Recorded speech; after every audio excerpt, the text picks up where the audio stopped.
आज मनुष्य आप देख रहे हैं कि भ्रमित इस कलि युग में बहका चला जा रहा है। उसको समझ में नहीं आता कि पुराने मूल्य क्या हो गए और कहां से कहां हम पहुंच गए और आगे का हमारा भविष्य क्या। जब वो सोचने लगता है कि हमारे भविष्य का क्या है, क्या उसका इंतजाम है, हमारे बच्चों के लिए कौन सी व्यवस्था है, तब वो ये जान लेता है कि जो आज की व्यवस्था है, जो आज तक मनुष्य जिस स्थिति में पहुंचा है, वो स्थिति संपूर्ण स्थिति नहीं, क्योंकि वो एकमेव सत्य को नहीं जानता, केवल सत्य को नहीं जानता। हर एक अपने मस्तिष्क से जो समझ में आता है उसे सत्य मान लेता है। दो प्रकार के विचार हैं। एक तो विचार यह है कि हम अपने मस्तिष्क से जो मान लें, जिस चीज को हम ठीक समझ लें, उसी को हम मान लें। लेकिन बुद्धि से सोची हुई, बुद्धि पुरस्सर चीज सीमित है। कोई सोचता है ये अच्छा है तो कोई सोचता है वो अच्छा है, और ये लेकर के सब आपस में झगड़ा कर। दूसरों की बात सुनने से पहले अपनी बात कहते हैं और इसी प्रकार पूरी समय कश्मकश चल रही है। अब रही बात उन लोगों की कि जो कोई न कोई बात को अंधतापूर्वक मान गए, ये सोच के कि भाई अब कोई इलाज ही नहीं है तो चलो यही कर ले। वो भी अंधतापूर्वक मानी हुई बातें भी किसी काम की नहीं, ये ज्ञात हो जाता है। फिर वो भी मुड़ता है उस ओर कि सत्य क्या है भाई, हमने तो इतनी देर तक ये काम किया और हमें कुछ लाभ नहीं हुआ, तो कोई सत्य नाम की चीज है या नहीं। यही साधक, यही असली साधक है जो समझ गया है कि इस बुद्धि पुरस्सर जो हमने न्याय दिए, जो हमने अपने अंदर विचार कायम किए थे, वो गलत साबित हुए, उससे हमें कोई फायदा नहीं। और दूसरा जो कि सोचता है कि इतने सालों तक हमने आंखें बांध करके जो जो काम किए, वो काम भी कोई लाभदायक है। अब सत्य क्या है? हालांकि मैं जो आपको बताऊं उसे आपको फिर से अंधों जैसे मान नहीं लेना चाहिए, क्योंकि वही हालत हो जाएगी जैसे और लोग कुछ कहते हैं उसको आप मान लेते हैं। किंतु अगर इसकी प्रचीति आ जाए, इसका अनुभव आ जाए, तब अगर आप नहीं माने तो इसका मतलब यह है कि आपने अपने साथ में ईमानदारी नहीं रखी, क्योंकि इसी में आपका लाभ है। इसी से आप अपने घर गृहस्थी का और अपने समाज का, अपने देश का और सारे संसार का हित साध्य कर सकते हैं। एक व्यक्ति में ये चीज मिलेगी, एक इंसान में ये चीज मिलेगी, और फिर वो व्यष्टि माने सामूहिकता में फैल जाएगी। हमें सुन के बड़ी खुशी हुई कि यूपी में बहुत सारे गांव से एक एक इंसान आया और वो सहज योग की जोत वहां निकली। मैं यहाँ की बहू हूँ, मैं यहाँ शादी होकर दुल्हन बन के आई थी, और मैं सोच भी नहीं सकती कि इस यूपी में सहज में इतने लोग आ जाएंगे। मुझे तो बहुत ही आश्चर्य हो रहा था कि ये कैसे हो सकता है। यहाँ तो लोग इतने अंधश्रद्धा से पीड़ित हैं और कुछ लोग इतने मगरूर हैं कि इसके बीच की ये जो चीज है सहज, इसे कैसे प्राप्त। और आज सबको देख करके बड़ा ही आनंद हो रहा है। न जाने कैसे आप लोग इस स्थिति में आए कि आप सहज को प्राप्त करें। मैं सोचती हूँ पूर्व जन्म के आपके बड़े पुण्य कर्म, बहुत पुण्य कर्म से ही ये चीज प्राप्त होती है। ये तो बड़ी पुरानी किताब मुनि ने लिखी थी, नाड़ी ग्रंथ, उसमें उन्होंने लिखा कि जो लोग आज गिरिकंदरों में परमेश्वर को खोज रहे हैं, उसे प्राप्त करेंगे कलयुग में, और कलयुग में जब उसे प्राप्त करेंगे तब वो गृहस्थी में बैठे। वही बात आज सिद्ध हो रही है कि ये आपके पूर्व जन्म के सारे जो कुछ भी महान पुण्य थे वो आज फलित हुए हैं, नहीं तो मेरे बस की बात नहीं थी। जिस तरह से आप लोग यहाँ एकत्रित हुए मैं देख करके बहुत आश्चर्यचकित हूं।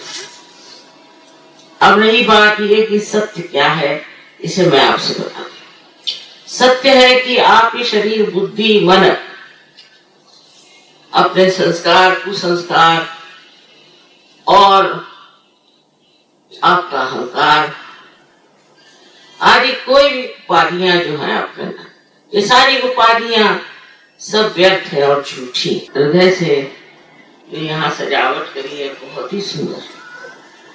ये सब फूल जहाँ से आए हैं उस धरती माता पर सोचो। यहाँ पर तो खेती बहुत होती है और ये खेती प्रधान देश उत्तर प्रदेश है। ये खेती जो कराती है ये हमारी जमीन, हमारी माँ, ये पृथ्वी माता हमें ये सब चीजें सहज में ही दे देती। एक बीज को अंकुरते हैं तो उसमें सहज में फूल आ जाता है। ये ऋतुओं को बदलने वाली कौन सी शक्ति, तो इस सारे सृष्टि में चारों तरफ फैली हुई ये जो शक्ति है, यही शक्ति, इसे कि हम ऋतंभरा प्रज्ञा कहते हैं, या कहिए तो इसे हम रूह कहते हैं, इसे ही हम परम चैतन्य कहते हैं। ये शक्ति चैतन्य में है, ये सोचती है, समझती है, सृजन करती है, सारे कार्यों को करती है। हमारे हृदय की धड़कन भी यही चलाती है। पर सबसे अधिक ये सब शक्ति की जो विशेषता है वो ये कि ये प्रेम भरी है, इसमें सिर्फ प्रेम, ये सारा कार्य प्रेम से करती है। अब मैं कहूंगी कि सत्य और प्रेम में कोई अंतर नहीं।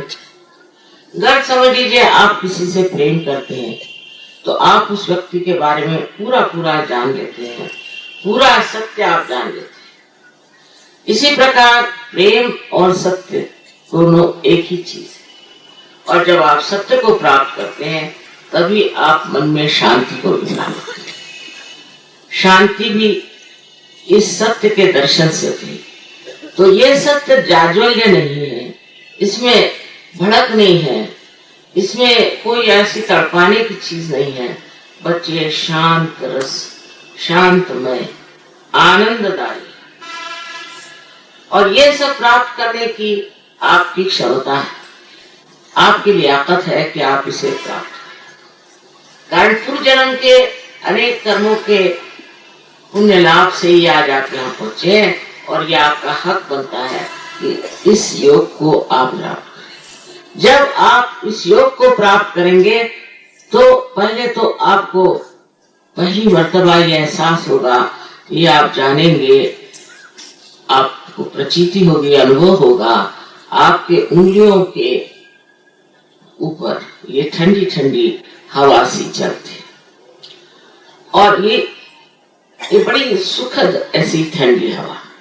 आदि शंकराचार्य ने इसे सलीलम सलीलम कहा है, ईसा मसीह ने इसे cool bridge of the Holi ghost कहा है, मोहम्मद साहब ने इसे रूह कहा है, नानक साहब ने इसे अलख निरंजन कहा है, आदि अनेक अनेक विशेषणों से इसे अलंकृत किया गया है, इसको सजाया गया है। पर उनकी बात जो है सब तक पहुंचने के लिए जरूरी था कि सब लोग भी तो किसी हद तक पहुंचाया जाए, इसे महसूस करें। हमें अगर कोई लखनऊ के बारे में बताए कि लखनऊ ऐसा है, लखनऊ वैसा है, तो भाई हमें लखनऊ ले चले तब तो ना हम समझे लखनऊ क्या। इसी प्रकार इतनी भी बात आप इस महान शक्ति की करें, वो सारी बात है। और बात करते करते फिर आदमी उब जाता है, सोचता है ये क्या बातें हो रही हैं, इसका तो कोई अर्थ ही नहीं और कुछ मिलता जुलता नहीं है, पूरी समय एक मनोरंजन सा होते रहता है, फिर काम। और इसके लिए जो हमारे अंदर विशेष शक्ति परमात्मा ने स्थापित की है उसे कुंडलिनी नाम से कहते हैं। जितना इस प्रकार हमारे इस महान भारतवर्ष में हुआ है और कहीं नहीं। हाँ, बाहर बहुत से दृष्टा हो गए जिन्होंने इसके बारे में लिखा है, ये भी बात सच है, लेकिन जितना हमारे देश में इस पर कार्य किया गया उतना कहीं भी हुआ नहीं, क्योंकि हमारे देश के लोग शुरू से ही आध्यात्मिक हैं और हमेशा जानना चाहा उन्होंने कि हम है क्या, हमारी हैसियत क्या है, शख्सियत क्या है, हमारा व्यक्तित्व क्या है। यह हमेशा जानने की हिंदुस्तानियों ने चेष्टा की है। अनादि काल से भारतीय लोग इसकी खोज में पड़े रहे और जंगलों में गिरी कंदरों में जाकर के खोजते रहे कि मैं कौन हूं, मैं क्या। और ये जो खोज थी वही आज फलीभूत हो रही है कि हजारों के तादाद में हजारों लोग इसको प्राप्त करें और आप भी इसे प्राप्त करें। सबसे तो पहले जब कुंडलिनी का जागरण होता है तो बिल्कुल सहज तरीके से होता है और बीच का जो मध्य पथ है सुषुम्ना, उससे वो गुजरते हुए ब्रह्मरंध्र को छेदते। आपको इस मामले में बताया गया है कि अपने अंदर 3 नाड़ियां विशेष है और उसमें से जो मध्य नाड़ी है उसी नाड़ी के मार्ग से कुंडलिनी का जागरण होता है। विशेषतः सब चीज दुनिया की जो है वो जमीन की तरफ दौड़ती है। सिर्फ आग ऐसी चीज है जो ऊपर की तरफ उठती है, पर ये एकदम शांत आग, एकदम शांत। इस आग में शांति भरी हुई है क्योंकि ये बड़ा भारी परमात्मा का चमत्कार है। और जब ये ऊपर चढ़ती है तो अपने आप चक्र खुलते हैं और आपको इसमें कुछ कर लेता है। सहज जब आप बीज को लगाते हैं तो क्या आप इस पृथ्वी माता को कुछ पैसा ऐसा देते, उसको कोई नमस्कार करते? वो तो उनका धर्म है कि कोई भी चीज जो उनके उदर में आए उसको पनपा दे, और ये धर्म बीच में भी है कि वो पनप जाता है, वो भी अंकुरित हो जाता है अपने आप। इसी प्रकार आपके अंदर भी, सबके अंदर, किसी भी जाति, किसी भी धर्म, किसी भी देश के, किसी भी देश के लोगों में ये नहीं कह सकते कि कुंडलिनी नहीं। अब 65 देशों में हम कार्य कर रहे हैं और बड़ा आश्चर्य है कि रशिया में जैसे आप लोग इतने बैठे हैं, ऐसे लोग वहां एक एक गांव में। पता नहीं इन लोगों ने जिन्होंने कभी भगवान का नाम नहीं सुना, इनको तो किसी भगवान का क्या, किसी ऐसे आदमी का भी नाम लेना मना था जो भगवान की बात करता था। लेकिन मेरे ख्याल से एकदम साफ उनकी व्यक्तित्व की पार्टी थी, जिस पर सहयोग बहुत जल्दी चढ़ गया और इतने जल्दी चढ़ गया और इतने हजारों की तादाद। और आप लोगों की तरफ देख के मुझे इसलिए आश्चर्य होता है कि मैं देखती थी पहले यहाँ पर लोग, उनको मजा किस चीज में आता है। और बड़े हैरानी की बात है कि वो सब जिसमें इनको मजा आता छोड़ छाड़ के अब सहज में शुरू करा, और वो जो मजा आने की चीजें थी वो सब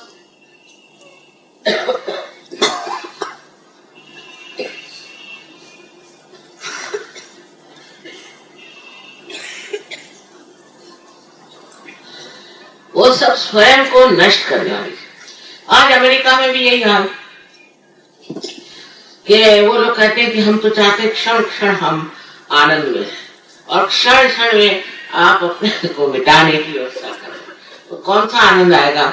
आप तो मृत्यु की ओर जा रहे हैं, सर्वनाश की ओर जा रहे हैं, तो आपको आनंद कैसे आ सकता। लेकिन उनकी खोपड़ी में बात जाती नहीं। आपसे बताऊं, हम लोग हालांकि बहुत सीधे साधे हैं, गरीब भी है, लेकिन मेरे ख्याल से हमारे अंदर सुबुद्धि उन लोगों से बहुत ज्यादा। वो तो मूढ़ लोग, उनकी समझ में नहीं आता। जब तक मुझसे कहते थे कि आप हमसे पैसा नहीं लेंगे, हम आप में विश्वास ही नहीं कर सकते। ऐसे बेवकूफ लोगों से कौन बात करे पर अब थोड़ा थोड़ा वहां मामला बैठ रहा है। इन लोगों से कुछ सीखने का है नहीं। हमारा जो अपना स्वयं का हमारा जो कल्चर है, जो संस्कृति है, वो इतनी ऊंची है कि सहज में आने के बाद आप धीरे धीरे समझ लेंगे कि ऐसी संस्कृति है ये कि जिसमें सिवाय मनुष्य परमात्मा की ओर उठे और इस योग में बढ़े और कुछ हो ही नहीं सकता। ये नहीं है कि कोई आप चीज छोड़िए और जंगल में जाकर बैठिए, कि संन्यास लीजिए या भूखे मरिए। इस तरह की बेकार चीज सहयोग में कोई जरूरत नहीं, क्योंकि ये बाह्य में सब भूखे मरने की, बहुत से लोग भूखे मरते रहते हैं यहाँ पर। और एक बार नारद मुनि ने पूछा भगवान से कि हिंदुस्तान के लोग इतने भूखे क्यों रहते हैं? तो उनका वो लोग इतना भूखे रहने की उनको आदत हो गई है और वो इतने बार भूखे रहते हैं तो उनको भूखे रहना है। तो ये जो है उपवास, तपास आदि आदि तपस्या करने का जो गुण है वो हो गया, वो समय बीत गया, उसकी अब जरूरत नहीं। अब जैसे कि आप एक सीढ़ी से चढ़ के दालान में पहुंचे हैं, तो आइए तशरीफ लाइए, अंदर बैठिए, बजाय इसके कि आप सीढ़ी पे अटक के बैठे हुए, आप ऊपर चढ़ना ही नहीं चाहते। इसी प्रकार एक तरह से ये भी समझ लेना चाहिए कि ये समय आ गया, एक विशेष समय, इसको तो मैं कहती वसंत ऋतु आ गई, ब्लॉसम टाइम आ गया। और इस समय में हजारों लोग पार होने वाले, हजारों क्या करोड़ों के ये लोग पार होने वाले हैं, और जिनको ये मिलना है उनको मिलना ही है, कोई इसे रोक नहीं सकता। इस बात को अगर मैं आपसे कह रही हूँ तो वो इसलिए नहीं कि मैं सोचती हूँ कि ऐसी कोई बड़ी भारी घोषणा है, ये बिल्कुल सत्य है कि ये चीज आज इतनी घटित हो रही है इतने देशों में, जो एकदम जोर में फलीभूत हो रही है। इसके पीछे में कोई ना कोई समय की भी विशेषता है, और ये समय एक घोर कलयुग में ऐसा आया हुआ है जहाँ मनुष्य चाहता है कि सत्य को प्राप्त। अब सत्य के प्रकाश में क्या क्या हो सकता है? पहले तो सत्य के प्रकाश में जो असत्य है उसे आदमी एकदम सहज में छोड़, एकदम सहज। जैसे कि एक सांप है आपके हाथ में, रात अंधेरी और आपको दिखाई नहीं दे रहा, और आप जिद्दी हैं, और कोई कहे कि तुम्हारे हाथ में सांप है, इसे छोड़ दो, तो आप कहेंगे कि नहीं नहीं सांप नहीं, ये तो रस्सी है, इसे मैं नहीं छोड़ सकता, और आप पकड़े ही रहेंगे उसको, और जरा सा भी प्रकाश आ जाए तो फौरन छोड़ देंगे। तो ये समर्थता आपके अंदर है, सिर्फ ये एक तरह का अंधापन है। बहुत से लोग, हजारों लोगों ने मुझे देखा है प्रदेश में कि ऐसी ऐसी चीजें जिसे कि हम विषैली जहरीली कहते हैं, खाना एक हर तरह की जो चीजें हमको नष्ट कर रही है वो सब छोड़। बहुत से लोग चाहते भी हैं नष्ट करें, उसको खत्म करें, लेकिन नहीं खत्म कर पाते। वजह यह है कि उनके अंदर वो समर्थता नहीं। समर्थ का मतलब है आप जो है वो आपका अर्थ बनाया जाए, यानी ये कि अगर आप आत्मा बन जाए तो अपने आप ये सब चीजें छोड़ के भाग जाए। अब आपके बच्चों को देखिए, बहुत शिकायतें मेरे पास आई कि बच्चे बिगड़ रहे हैं, ये हो रहे हैं। एक बार सहज में ले आई, एक साहब है, उनका लड़का पढ़ता लिखता नहीं था, तो मेरे पास आया, मैंने कहा जागृति करो उनको, बस देखो तो फिर, और वो फर्स्ट आया सबके बीच में। ये होता है, ये साक्षात। उसकी वजह ये कि हम अपने मस्तिष्क के कितने हिस्से में काम कर सकते हैं, बहुत थोड़े से, और कुंडलिनी के जागरण से जो प्रकाश हमारे मस्तिष्क में फैलता है उससे हम असाधारण बुद्धिमान हो जाते हैं। दूसरे हमारा चित्त जो है वो अत्यंत शुद्ध हो जाता है। तो ऐसे कि जो चित्त बार बार इधर उधर उधर उधर दौड़ते रहता था वो एकदम शांत होके एकाग्र हो जाता है। इसलिए कोई सा भी कार्य हम बहुत अच्छे से कर सकते हैं, किसी भी कार्य में हम प्रवीण हो सकते हैं। इस देश में तो खेती बहुत है, हमने खेती पर प्रयोग करके देखे कि जो हाथ में चैतन्य की लहरियां हैं, इससे अगर कोई पानी को आप चेतित कर दे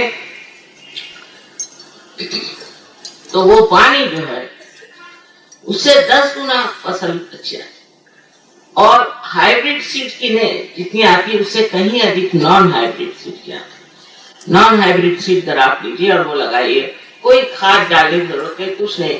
आप देखिएगा कि हमने सूरज का फूल इतना बड़ा, 1-2 फुट का डायमीटर का सूरज का फूल निकला, बहुत से निकले, उसको उठाना मुश्किल, एक आदमी उसको उठा नहीं सकता।